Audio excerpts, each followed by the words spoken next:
ఓం శ్రీ మహాగణాధిపతయే నమః. ఓం శ్రీ సాయినాథాయ నమః. శ్రీ సాయినాథ భాగవతంలో నిన్నటి రోజున 5వ అధ్యాయం సంపూర్ణం చేసుకున్నాము. 5వ అధ్యాయంలో బాబా శ్యామ పరిచయము, వైద్యునిగా బాబా కీర్తి అపకీర్తి రెండు కూడా, మళ్ళీ బాబా వారి ఖండయోగము, ధౌతి యోగము, బాబా దినచర్య, బాబా పాము బారి నుండి భక్తులను రక్షించటము, బాబా దక్షిణ గురించి, ఇలా ఇన్ని విషయాలు 5వ అధ్యాయంలో తెలుసుకున్నాము. మరి ఈరోజు 6వ అధ్యాయంలో కాపర్దే సాధ్వి మనుతాయి అంటే లక్ష్మీబాయి, వీరి గురించి తెలుసుకుందాము. కాలం గిరున తిరుగుతోంది. నిరంతర చలనానికి, కర్మయోగానికి నిజమైన నిర్వచనం ఒక కాలమే. అదే విశ్వసాక్షి, అదే మారనిది. ఏ ప్రాణి పుట్టుక, ఏ ప్రాణి సృష్టితో ఆ కాలానికి నిమిత్తం లేదు. ఏ సృష్టి స్థితిలయలు జరిగిపోతున్నా అది చలించదు. నిశ్చల చిత్తంతో తనకు ఏమీ పట్టనట్లు మహాయోగి పుంగవునిలా సాగిపోతుంటుంది. తనకంటూ ఒక రూపం లేకున్నా తానే అన్ని యుగాలలోనూ, అన్నిటిలోనూ, అన్ని జీవరాశులలోనూ శ్వాసగా కళ, కాష్ఠ, లవ, మాత్ర, ముహూర్త, క్షప, క్షణాలుగా తనని తానే విభజించుకుంటూ, తనని తానే సమన్వయపరుచుకుంటూ, పేద గొప్ప, రాజు రైతు, కుల మత దేశ స్థల భేదం గాని, వయోరూప భేదం గాని లేకుండా నిష్పక్షపాతంగా సాగిపోయే మహాకాలాన్ని మించిన సమవర్తి మరెవరూ లేరు. అందుకే దైవాన్ని కాలాత్మ అంటారు. కాలస్వరూపిణి అని కీర్తిస్తారు. మహాకాలుడంటూ నమస్కరిస్తారు. ఆ కాలానికి సంకేత రూపము, సాక్షిభూతుడు అయిన తేజోరూపమే సూర్యుడు. ఆ సూర్యుని సహస్ర కిరణాలే సహస్ర కోటి కిరణాలుగా వ్యాప్తి చెందుతూ కాలం యొక్క కొలమానానికి, కాలం యొక్క విశ్వసాక్షిత్వానికి ప్రతీకలుగా మారుతున్నాయి. ఏ రోజుకు ఆ రోజు ఈ అద్భుత లీల ప్రకృతిలో జరిగిపోతున్నా మానవుని అజ్ఞానము, అహంకారము ఆ కాలస్వరూపాన్ని గుర్తించలేక ఎప్పుడో ఏడాదికో 6 నెలలకో అబ్బా అప్పుడే కాలం గడిచిపోయిందా అనుకోవటమే తమస్సు. అదే ఆ ఆత్మను కప్పిన చీకటి తెర. అది తొలగితే అంతా వెన్నెల వెలువే. ఆ వెలుగును సాక్షాత్కరింపచేసుకున్న వ్యక్తి దైవ సమానుడు, దైవం. కాలాన్ని, పంచభూతాలను, సర్వ మానవ, సర్వ ప్రాణికోటి హృదయాలను తాను గ్రహించగలడు, శాసించగలడు. అదే చేస్తున్నాడు షిరిడి సాయిబాబా. తన వద్దకు ఏదో ఒక కోరికతో తప్ప ఏ మనిషి రావడం లేదు. అది ఆయన హృదయానికి తెలుసు. ఆయన ఆ మాట చెబుతున్నారు కూడా. ఆ కోరిక లేక, ఆ కష్టం తీరిన వెంటనే సంస్కారం లేని వ్యక్తులు బాబాకు, షిరిడీకి కూడా దూరమైపోతున్నారు. సంస్కార హృదయులు బాబాయే దైవంగా పూజిస్తూ అక్కడే ఉండిపోతూ తమ తమ శక్త్యానుసారం ఆ సర్వదేవతా స్వరూపుడైన సాయిని సేవించుకుంటున్నారు. మూర్ఖులకు కనువిప్పు కలగడానికై కొన్ని మహిమలు చేయక తప్పలేదు సాయికి. చిన్న బాలుడు ఎదుట ఉన్నది గుంట అని తెలియక పరుగులు తీస్తున్నప్పుడు వివేకం ఉన్న ఏ తల్లి ఆ బిడ్డను బాబూ ఆగు, గుంటలో పడతావు సుమా అని కేకలు వేస్తూ పరిగెత్తకూడదు. అలా చేస్తే ఆ పిల్లవాడు తల్లి తనని పట్టుకునే ఆట ఆడుతోందని భ్రమించి ఆమెకు చిక్కకుండా పరిగెత్తాలని మరింత వేగంగా ఆ గోతివైపు పరుగులు తీస్తాడు. ఇది మరీ ప్రమాదకరం. వాడి వెంట తగలనట్లే నటిస్తూ, కన్నా ఇదిగో నీకిష్టమైన స్వీట్ ఇక్కడ పెడుతున్నాను, నే వెళ్తున్నా, ఇది కాకెత్తుకుపోతుందో ఏమిటో అని వెనుతిరిగినట్లు నటిస్తే చాలు. ఆ బిడ్డ వెనుదిరిగి పరుగున వచ్చి ఆ స్వీట్ అందుకుంటాడు. అప్పుడు వాడిని దొరకబుచ్చుకుని, వెర్రివాడా అటు చూడు, ఆ గోతులో పడితే మరి లేచి రావు అని చూపించి ఆ ప్రమాదం ఎలా తప్పిందో వివరించవచ్చు. ఊహ తెలియని బిడ్డైతే గండం గడిచిందని సంతోషించి వెనక్కి తీసుకుపోవచ్చు. సరిగ్గా సాయి అదే చేస్తున్నారు. Copper day. షిరిడీ సాయి మీద భక్తి ప్రపత్తులలో షిరిడీ రాలేదు. ఒకవైపు బ్రిటిష్ ప్రభుత్వం అతివాదుల మీద ఉచ్చుల బిగించి వారందరినీ జైలుపాళ్లు చేస్తూ దేశంలో నాయకత్వ కొరత ఏర్పడేలా చేస్తుంది. స్వాతంత్ర్యం, సముపార్జనోద్యమం నీరుగారేలా చేస్తుంది. దేశభక్తులందరినీ ఏదో ఓ సాకుతో చిత్రహింసలకు గురి చేస్తోంది. సిపాయిల తిరుగుబాటు జరిగిన దగ్గర నుండి భారతీయుల భరతం పట్టడానికి నిర్ణయించుకుంది బ్రిటిష్ ప్రభుత్వం. అందులో భాగంగా హిందూ ముస్లింలలో జాతి మత వైరాలను సృష్టించింది. కులతత్వాలను పరోక్షంగా రెచ్చగొట్టింది. మతం మార్పిడి లాంటి ఘోరాలకు ప్రోత్సాహాన్నిస్తోంది. మరోవైపు హిందువులలో, ముస్లింలలో, పదవులలో, ఉద్యోగాలలో ఉన్న వారిని కొందరిని గొప్ప చేసి వారి ద్వారా వారికే అంటే భారతీయ ఉద్యోగుల ద్వారా భారతీయులనే శిక్షింపచేసి అతి తెలివి కార్యక్రమాలను చేపట్టింది. ఒక కుటుంబంలో తండ్రి బ్రిటిష్ సామ్రాజ్యవాదాన్ని సమర్థిస్తూ గౌరవాలు అందుకుంటుంటే అదే కుటుంబంలో తనయుడు స్వాతంత్రోద్యమకారులతో చేతులు కలిపి స్వతంత్ర భారతాన్ని మాతృదేవతగా చూడాలని ఉవ్విళ్ళూరుతున్నారు. కొందరు మితవాదులు, మరికొందరు అతివాదులు. మహారాష్ట్ర, ఆంధ్ర, బెంగాల్, తమిళనాడు, కర్ణాటక, గుజరాత్ ఇలా అన్ని రాష్ట్రాల నుండి అతివాదులు బయలుదేరారు. ఈ నేపథ్యంలో బాల గంగాధర్ తిలక్ను అతివాది అని, అతడు ప్రజల్ని ప్రభుత్వంపైకి రెచ్చగొడుతున్నాడని 6 సంవత్సరాల కఠిన కారాగార శిక్ష విధించింది తెల్ల ప్రభుత్వం.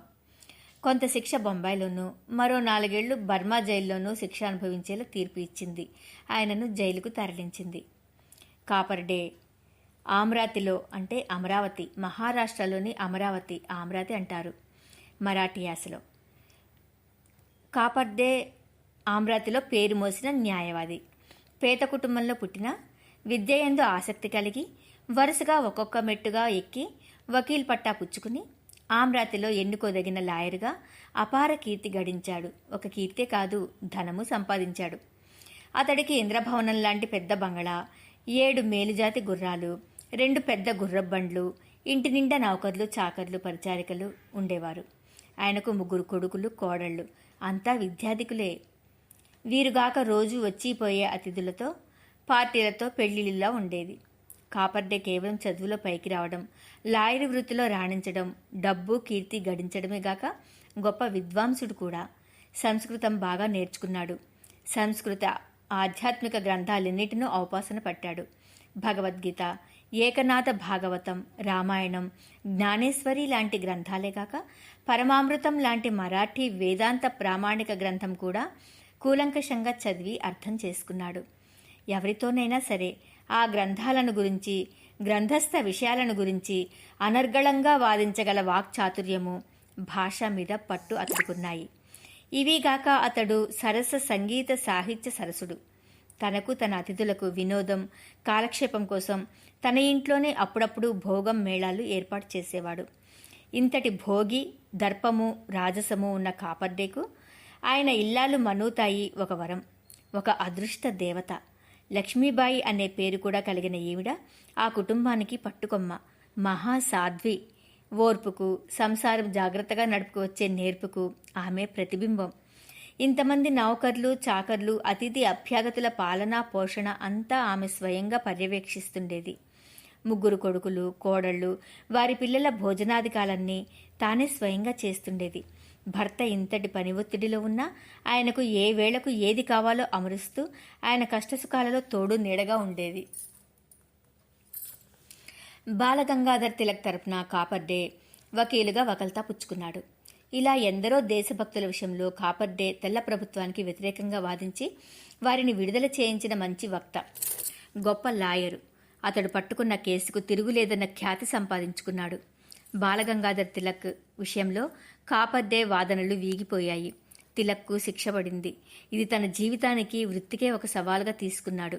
మానసికంగా అవమానంతో కృంగిపోయిన కాపర్ డే తన స్వంత ఖర్చుల మీద ఇంగ్లాండ్ వెళ్లి ప్రీవీ కౌన్సిల్కు అప్పీల్ చేసుకున్నాడు. బాలగంగాధర్ తిలక్ నిర్దోషి అని, తెల్ల ప్రభుత్వం అతనిపై వృధాగా కక్ష కట్టి సాధిస్తోందని వాదించాడు.